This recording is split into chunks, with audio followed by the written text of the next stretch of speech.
பாருங்கள், உங்கள் வீட்டில் வந்து இட்லி மிச்சம் ஆயிடுச்சுன்னா நைட்டு செய்கிறதோ இல்லை காலையில் செய்கிற இட்லியோ சாயங்காலம் மிச்சம் ஆயிடுச்சுன்னா நம்ம இந்த மாதிரி இட்லியை நல்லா கட் பண்ணிவிட்டு நம்ம இது செய்ய போகிறோம். பாருங்கள், எவ்வளோ மஷ்ரூம் நல்லா ஃப்ரை பண்ண போகிறோம். ரொம்ப டேஸ்டியாக இருக்கும். இது குழந்தைங்களுக்கு ரொம்ப பிடிக்கும்.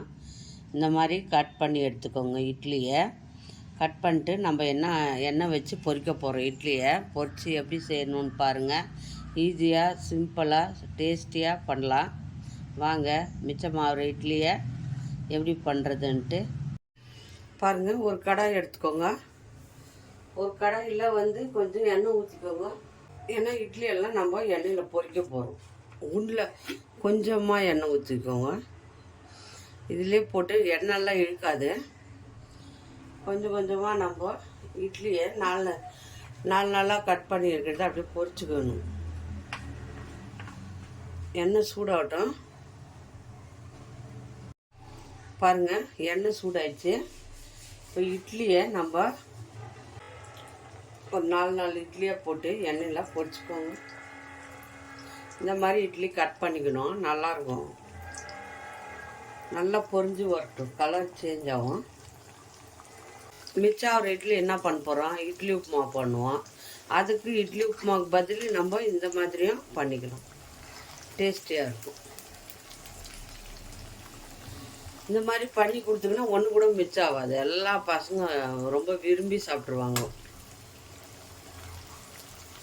பொரிச்சிட்டு நம்ம திருப்பி ஃப்ரை லைட்டாக கலர் வர வரைக்கும் நம்ம இதை இட்லி கொஞ்சம் எண்ணெய் ஊற்றி, எண்ணெய்லாம் இழுக்காதுங்க. இது அரிசி மாவு இட்லி தானே, எண்ணெய்லாம் இழுக்காது. டேஸ்டியாக இருக்கும். கொஞ்சம் கலர் சேஞ்ச் ஆகிறதுக்கும் வறுத்துக்கணும். பாருங்கள், இட்லி வந்து நல்லா பாருங்கள் கலர் தெரிஞ்சிச்சு. இந்த மாதிரி வறுத்துக்கோங்க. இட்லியை வறுத்து எடுத்துடுங்க. பாருங்கள், எவ்வளோ சூப்பராக வறுத்துச்சு. எண்ணெய்லாம் இழுக்காதுங்க. அப்படி விடுங்க. 10 நிமிஷம் நல்லா வறுத்துட்டு சேம் பாருங்கள். அதே மாதிரி அதே கடாய் வச்சுக்கோங்க. எண்ணெய் எடுத்துடுங்க. எண்ணெய் எடுத்துகிட்டு 2 ஸ்பூன் எண்ணெய் ஊற்றிக்கோங்க. எண்ணெய் ஊற்றின்னு நம்ம கொஞ்சம் சீரகம் போட்டுக்கோங்க. நல்லா இட்லி வந்து வறுத்துட்டோம். கொஞ்சமாக எண்ணெய் ஊற்றிக்கோங்க. நல்லா சீரகம் பொரிஞ்சிடுச்சு பாருங்கள். கூடவே கருவேப்பிலை போட்டுக்கோங்க. கூடவே காரத்துக்கு பச்சை மிளகா போட்டுக்கோங்க. அது கூடவே கொஞ்சம் வெங்காயம்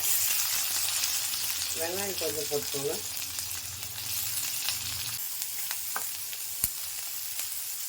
கொத்தமல்லி கொஞ்சம் போட்டுக்கோங்க. ஒரு தக்காளி நல்லா பொடியாக நறுக்கி அந்த தக்காளியை போட்டுக்கோங்க. ஏற்கனவே இட்லியில் இருக்கும். இந்த தக்காளி வெங்காயத்துக்கு கொஞ்சோண்டு சால்ட்டு நல்லா வதக்கிடுங்க. தக்காளி வதங்கிடுச்சு. இது கூட கொஞ்சம் காரத்துக்கு மிளகாத்தூள் கொஞ்சம் 1 ஸ்பூன் கூட ரொம்ப நல்லா வறுத்துட்டுக்கிறோம். அந்த இட்லியை அப்படியே போட்டுக்கோங்க.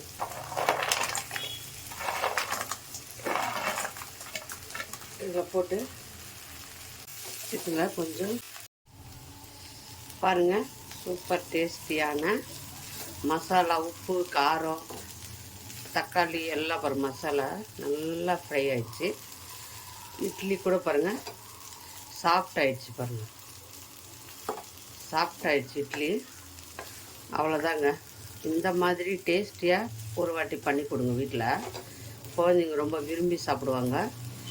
இட்லி வீணாகாதபடி இந்த மாதிரி உப்பு, காரம், புளிப்பு எல்லாம் பாருங்கள் மிஸ் ஆகிடுச்சு. இதுக்கு எதுவுமே சைடிஷ் வேணாம், அப்படியே சாப்பிட்லாம். பாருங்கள், சூப்பராகிடுச்சு. அவ்வளோதான். இப்போ நம்ம இதை ஒரு சர்வ் பண்ணிக்கலாம். அவ்வளோதான் ஆயிடுச்சு. நல்ல இட்லியும் சாஃப்டாக ஆயிடுச்சு. செம்ம டேஸ்டியாக இருக்குங்க. இது கூட உங்களுக்கு வேணுன்னா சிக்கன் மசாலா தூள், கரம் மசாலா தூள், மட்டன் மசாலா தூள் போடுறேன்.